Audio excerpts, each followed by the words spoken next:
Oh,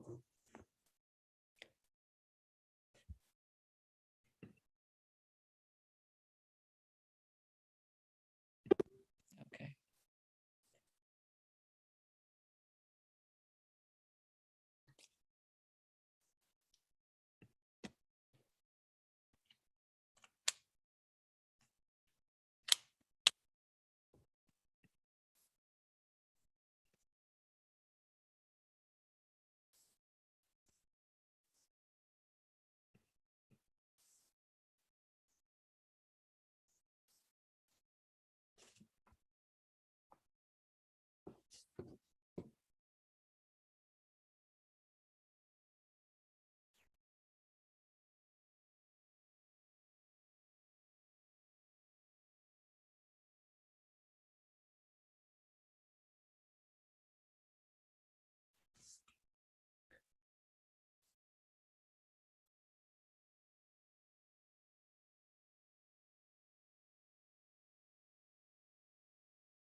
Good evening.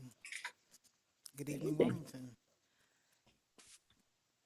You have this is actually the Education, Youth, and Family Services Committee. I am your chair, Councilman Yolanda McCoy. If I can get our other council people to introduce themselves, please.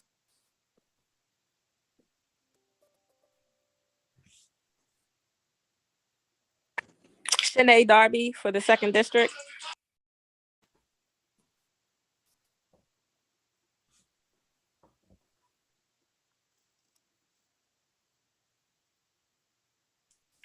Councilwoman Brigida Fields for the fifth district.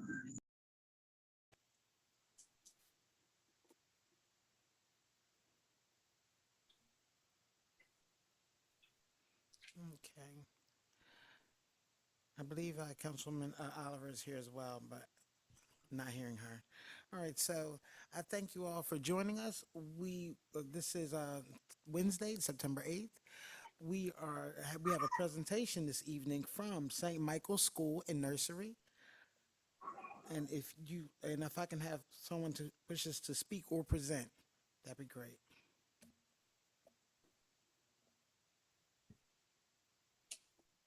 Lucinda? Hey, there we go. All right. Okay, well, thank you so much for having us. And there may be a dose or two of reality because it is pickup time here at St. Michael's. So you may be hearing some sounds outside as well. But to start this slide off, do we have the slides ready to go? There we go. So St. Michael's School and Nursery, we're on the corner of East 7th and North Walnut. We are going to talk to you tonight about the help that we need to shore up our building. We have a very strong program going here, but the building not so much. So this opening slide, I'm hoping that you'll take a special look at our roof, some of the pointing, the crumbling cross, some of the sidewalks. And while inside we're always clean and ready to go and well equipped, we can always write grants for equipment and replacement of that. But we're at a kind of a crisis, not a kind of, we're definitely at a crisis point with our building and infrastructure. So next slide, please. And Susan. I will. And thank you for having us again. And thanks to Shanae for helping to arrange this. We're delighted to be here. And well, we're delighted to be everywhere and talk about St. Michael's. There's no question about it. St. Michael's has been answering the call of the East Side for 131 years. We're pretty proud of that. Starting with the earliest version of daycare, taking children off the street whose parents had to work in the tanneries. But since then, we've evolved in many directions. It was an orphanage. We have facilitated adoptions. In fact, since Lucinda has been here, we've actually had several inquiries about those adoptions and been able to find the records. This was, for a while, the only medical care for children of color in the city, which was a pretty strong, incredible surprise to me. We were also a sanatorium for women who had tuberculosis. Their children could stay with us while they were in Camp Hope, a place near Trolley Square, as we understand it, while they recovered. Most recently, we have moved a little evolution again, looking at the market studies that were available. The greatest need was for early childcare for babies. So we shifted our program and expanded our infant program. We start children at 8 weeks and moved from there to 6 baby rooms, 4 toddler rooms, 3 preschools, and 3 pre-K rooms. We consistently group these children together. I'm sorry, McCoy, I just wanted to say I was here. I'm sorry. Oh, sorry, not at all. We toss them out at kindergarten when they turn 5 and go off to big kids school. Lucinda? Thank you. Slide, please. I want to make sure you understand we don't toss them out. We really don't. And we'll talk about that a little bit later, but a big part of that restructuring was to make a more cohesive community here. So what we're looking at here, and Susan and I decided that you all were probably pretty experienced readers. So rather than reading these PowerPoint, we're kind of adding to them. But at some point, if we need to slow down, please don't hesitate to tell us that. What we want to do, especially with our library, which many of you might well know, and it is definitely a showcase, but we want a better use of that space. So for instance, there's a stage that takes up a considerable amount of square footage that's used maybe twice a year. So we're talking about relocating the library part of it, the part that the children use, the part that Read Aloud Delaware comes in and uses, to move that and make it more user-friendly for both children and families reading with their children. And also to take part of it, and then to take part of the library that's closest to the North Walnut entrance, and to make that more of a community space. We would have a secure entrance off the main doors that were once St. Matthew's, and be able to secure the childcare section of our building. And in that space, what we'd like to do, what we plan on doing, what we dream about doing, is to have area where we can have some workforce development.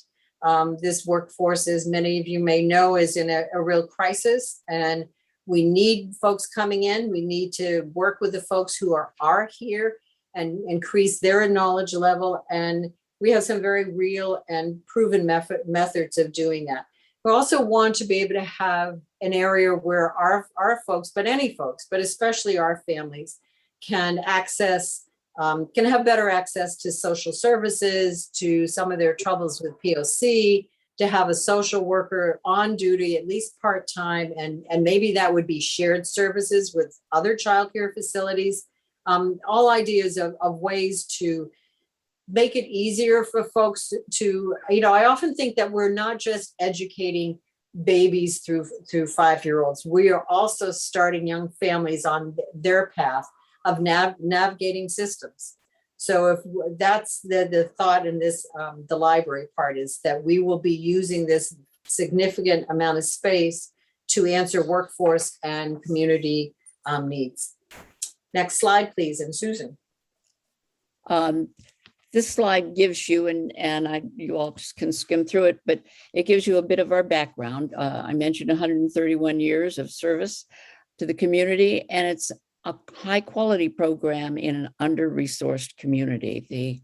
It is one of the high points in the United Way's view of the communities of high need and low access to support. We are one of only 3 5-star programs on the East Side, and you can imagine how many children more could be in better shape if they could access a 5-star program. And we have a strong family and school partnership, which is going to be improved with the changes in the library. Next slide. Do you note the beautiful children here? That's all. We only have beautiful children. Amazing how it works out. So here's our background as to who our population is. Our 80% of our children are on POC, so that becomes a big part of our life. And I would dare say I know more than I ever thought I would about POC. But also part of what's happened over the last, obviously, 18 months has been the impact that COVID has had, not only on simple things like enrollment. Right now, we're about 65% enrolled. If things stay somewhat stable in this health environment anyway, we might be able to go possibly as high as 75 to 77%. I have been very conservative throughout this pandemic, and a friend of mine from years ago laughed and said that's the first time they've ever used that adjective on you, Lucinda. But I have been very conservative about how we deal with this pandemic. So whereas, classes have been mixed and we've done, you can do this, this is only recommended, it's not required. We've made many of these CDC suggestions a requirement. Even given that, we have had 17 quarantines since June of 2020. The good news is they're all within a classroom, but it still means that we have to shut that classroom down for 10 days typically.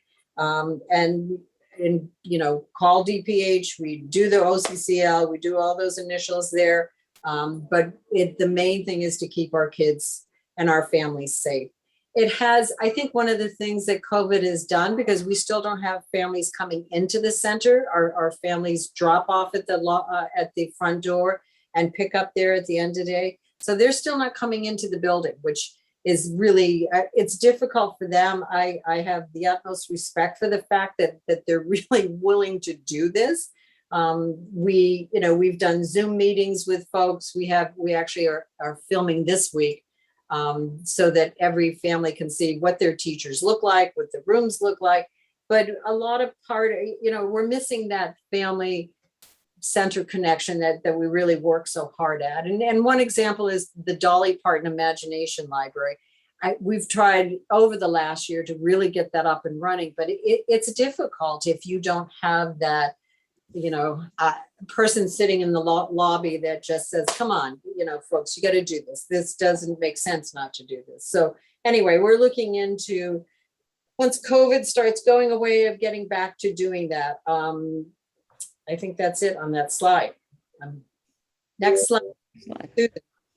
I would just add to Lucinda's comments about the, pardon me, keeping the school running.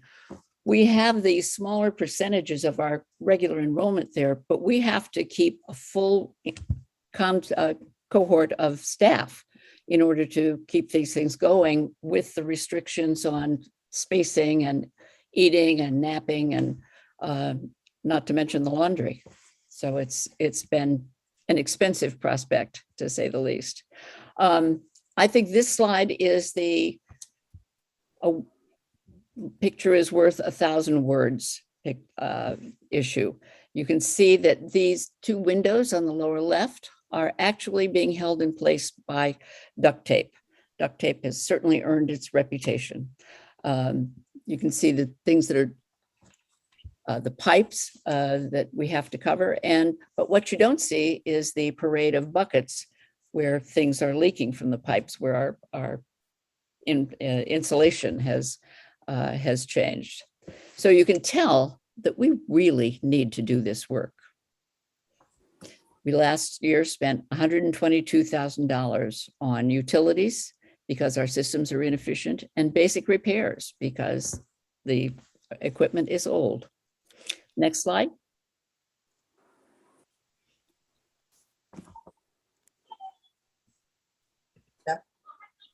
That's more of the horror stories, I think. We can go to the next slide as well, please.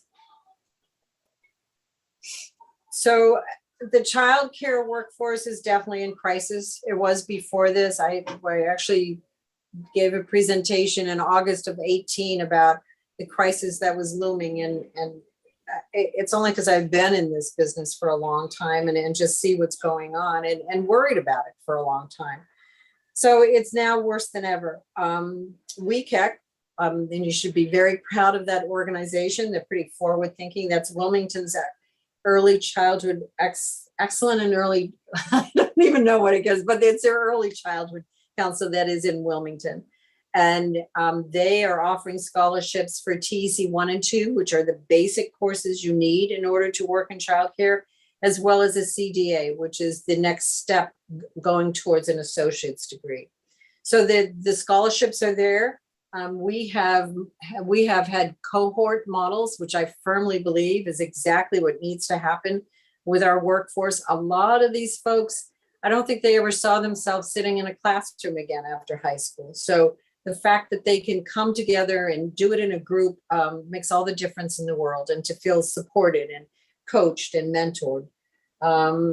The other part of it to know is the state contracts with the teach and wages programs, which are federal programs that were funneled into the state and were both dropped as programs. They basically paid scholarships for folks in college courses. They paid centers for the time that was spent away from the classrooms. They were excellent programs, and unfortunately were dropped. So that's something that as a profession, we're wanting to pick up and to understand that, we're advocating like crazy on a state level, but we need to start working on the ground as it is now.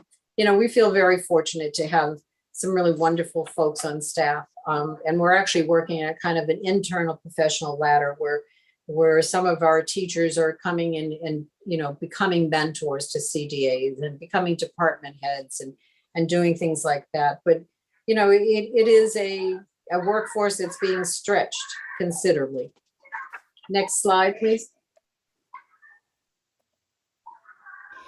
So these are our key objectives, and we're pretty clear about this. We need to stabilize our building, make it safe, and we need to strengthen the East Side community. We also need to create this child cohort program so that we have workforce development, which is critically needed in this field. Women and women of color in particular are the primary employees. They are underpaid, overworked, and we really need support along with what we're here for today. We need support in the community to improve this, and the workforce development programs will help. We also just want to emphasize that we are, I think you'll see 80% of our children receive purchase of care. And we have a complete variety of both parents, children, teachers, neighbors, efforts in the community to make us an umbrella of so many variables that make this a wonderful place for our children because they are very comfortable in all sorts of situations, and they are very well ready to go to kindergarten when they leave us. We hear all the time that our children are not ready to go to kindergarten and therefore not ready to read third grade. But our little ones go out fully prepared, not just in the public school system, but they're also going into the private schools with scholarships. So we feel like we have made a real difference in the situation in our East Side. Next slide.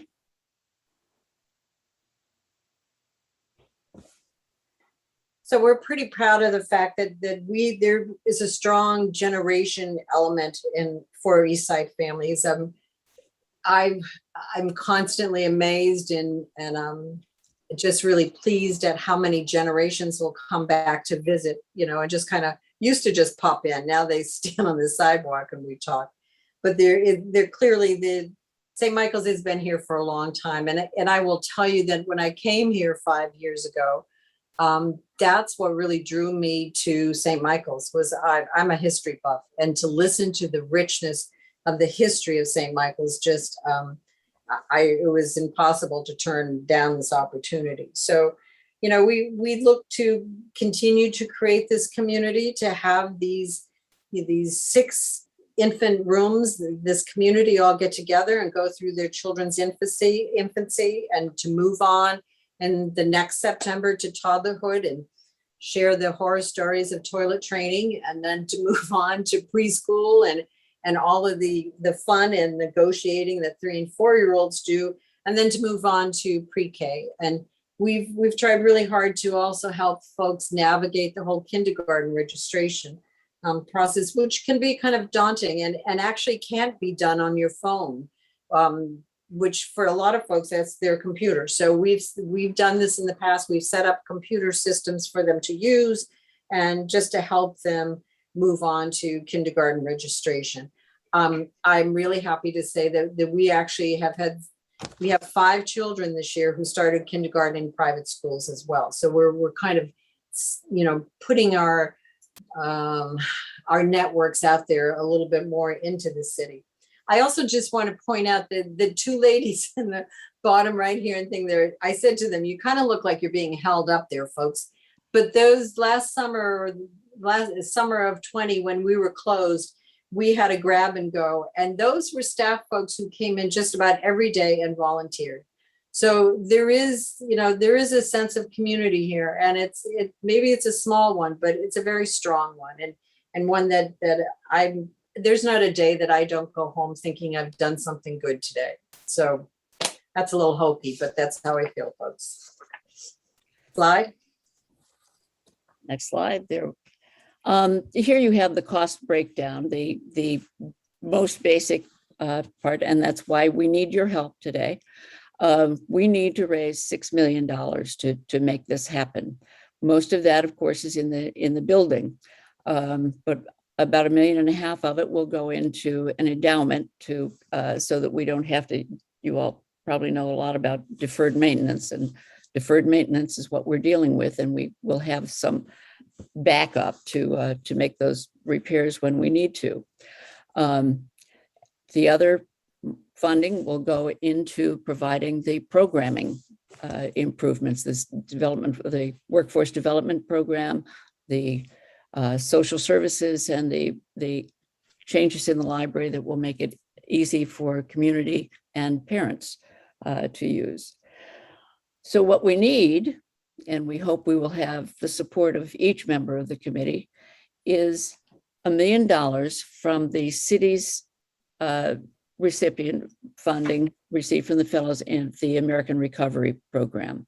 The ARPA funds are specifically mention early childhood programs, and we can think of no better effort, but we really need support as the mayor sends these requests to the city council. We need you to stand up in support of daycare early childhood programs. Thank you. Thank you so much, Ms. Shirk, Ms. Ross. I do want to state that President Congo is present for this meeting. Oh, thank you. Does any of the council people, do they have any questions or any comments? Okay. Yes, I would like to make a comment. It seems like this is well, I'm familiar with it, but I just wanted to congratulate the speakers for coming on this evening, and just keep up the good work. I think it's a good organization and you always hear good things about. So it was just good to hear the presentation. Thank you so much. Thanks for having us. Thank you, Councilwoman Oliver. Councilwoman Darby, your hand is up. Yes, thank you. And I want to say thank you, St. Michael's, for doing this presentation. The great work that you're doing in the community. I remember when my oldest child was younger and everyone wanted to get their child into St. Michael's. And at the time I had POC, purchase of care, and finding great quality childcare in our city is really hard. And I remember being a young mom at the time, trying to find childcare and being on the waiting list, but I didn't get in. But I really wanted to get in when my oldest she's 13 years ago. So you guys have a great reputation in the community. And as we're developing Eastside, the mayor has made a commitment. I think investing in early childhood education is so key. And you guys are right in the heart of Eastside. And we talk about education, we talk about crime in our community, and the foundation for a lot of our children are between the ages of 0 and 5. So it's really important, I think, as a city that we help to invest into our early childhood education, and we can start here today using our ARPA funds. And I hope that as a council, we can advocate for this to the mayor's office. I hope that St. Michael's, you guys have a conversation with the mayor's office, because they really make the ultimate decision on what the funds are going to be used for. But I want to make sure that you guys know I'm advocating for you guys for early childhood education for the city of Wilmington. That is the foundation. And thank you for coming. No, Thanks for having us. I should mention that we have, I think I mentioned, we have asked the mayor, we've written a letter to the mayor's office, and thank you, Council President Congo, particularly. We have sent you a copy, and every member of the committee a copy of that letter, so that you can see how closely this hews to the intent of the legislation. I thank you so much, Ms. Shirk. And I just wanted to state that I could not agree more with Councilwoman Darby when it comes to how important education is. And myself, I think her oldest and my youngest are the same age. And I too was about to be waitlisted. So I just want to hear something else. But when I did have a question though, wanted just you to point out, you did state that how you already had this need, but how this need actually grew because of COVID. Just wanted to make sure that that was clear. Because of the fact that you are actually under, you are only able to have your enrollment at 65%. I just wanted to make certain that we cleared some of that information up. Right. Okay, I'm sorry. I do have a child in the background making noise. So you're asking about the COVID impact on what we're asking for now. So Yes. I think it's twofold. Now, as far as the building itself goes, this is something that really needs to be done. I would love to invite you to my office now because it's totally torn apart because I have leaks in every ceiling tile there is. So that kind of stuff cannot be put aside.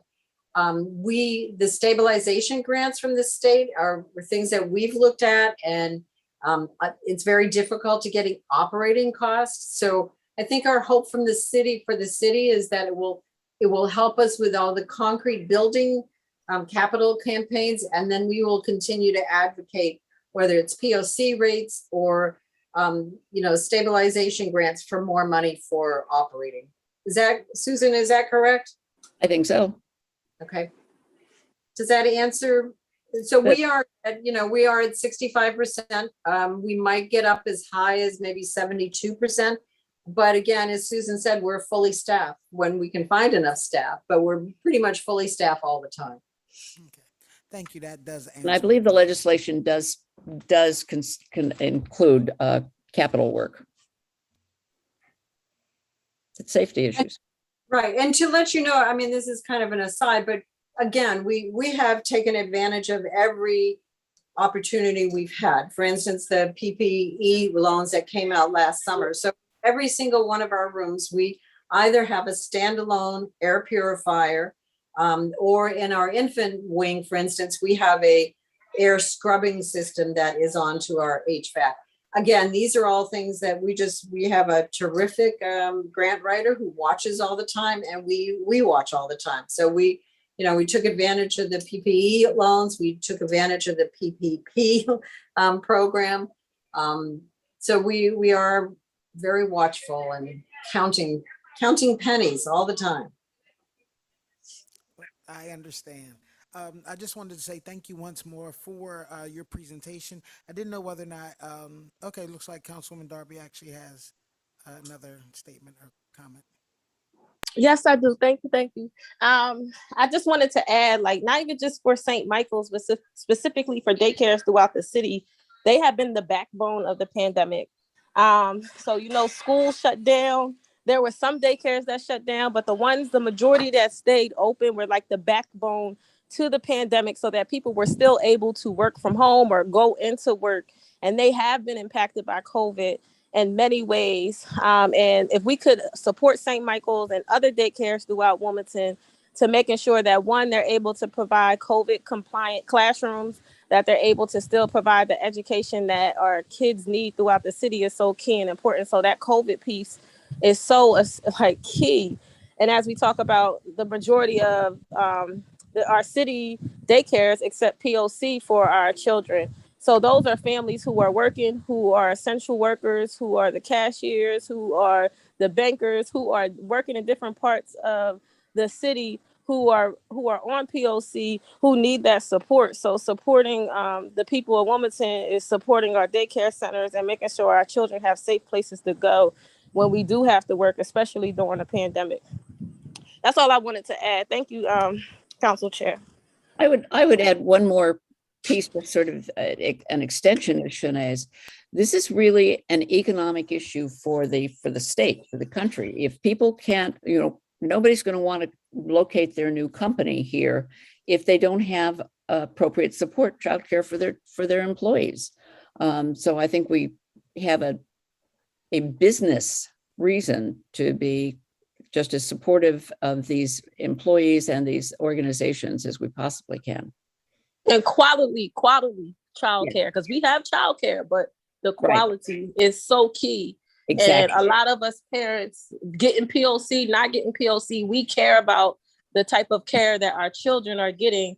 and the education that they're getting. So it's so key with POC, without POC. As a parent, I cared, and I wanted my child to get the best education, the best quality. Thank you, Councilwoman. Workforce development. Thank you, Councilwoman. Thanks, Shanae. I needed for you to raise your hand the next time.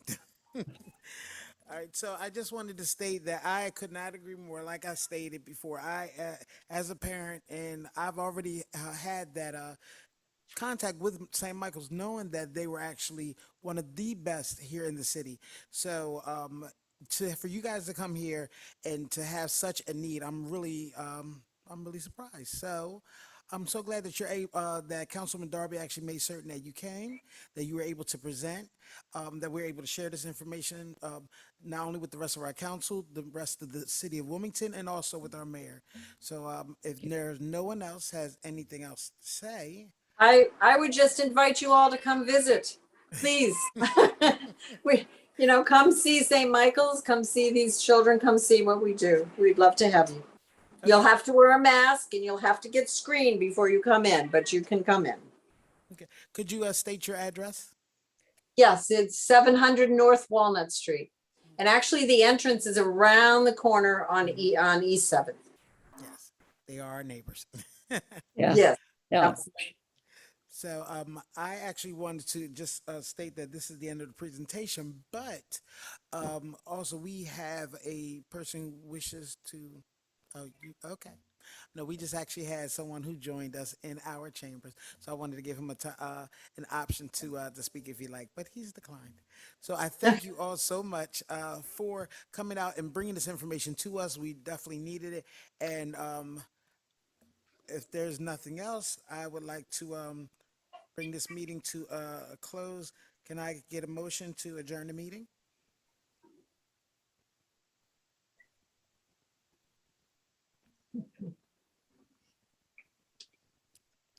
Okay, I'm looking for my my actual. Motion to adjourn. Second. So second. Thank you. I was like, everybody's mics are muted. What to say?